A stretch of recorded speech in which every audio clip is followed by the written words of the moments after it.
हाँ जी, फोन आया सी और हाँ कि अंगूठी मंगवा ले, मैं मंगवा ली है। तो मैं क्या कहनी, मैं हफ्ते मेरी मुलाकात है, तो उस तो पहले अरेंज कर दी। कदों मुलाकात है?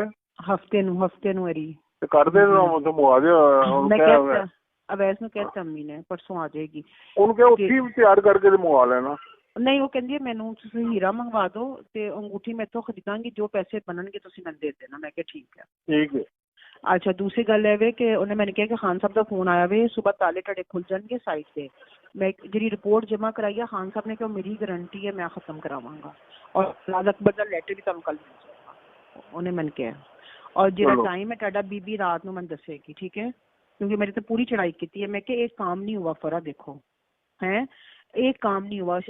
इमरान खान साहब ने भी 4 दिन ले लिए हैं, अभी तक लेटर नहीं आया, ताले भी लगे हैं, रिपोर्ट भी जमा हो गई है। मैं क्या अदालत में तो क्या बनेगा हमारा? मैंने कहा तो कहते तुम पैनिक ना हो। तो फिर मैंने आप पे फोन आया कि बीबी है कह रही है, ठीक है कल तन लेटर लाजमी मिलेगा। ये हफ्ते तो पहले मंगवा दी है। ये तुम किसको अंगूठी दे रही थी? तूने अव्वल को तुमने दी क्या है? मैंने कहती है तू कह रहा थी कि तू पूछा नहीं थी पहले कितने कैरेट हो गए? मैं क्या, मैं तेरे को पूछा, मैं कहा 3 तुम कितना पहनते हो? मैंने कहा 3 के, तुमने कहा 3 ठीक है। कहती है नहीं 500 कम से कम मंगवा के दो उसको। मैं क्या अच्छा, तो मैं मंगवाती थी। मैं क्या ना वे भी पी जावे, मैं उन्हें मंगवाती है वापस। तो मैं क्या तन परसों मिल जाएगी। और लेटर मैं कल दे दूंगा।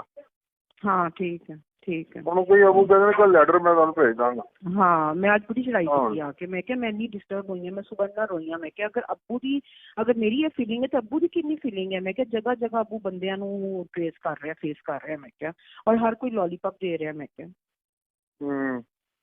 कहती ना पैनिक हो। मैं 2-3 फोन उत्ते थले किते ने।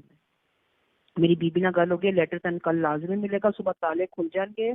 खान साहब ने कहा रिपोर्ट का जिम्मेदार मैं। गल खत्म, बस ठीक है।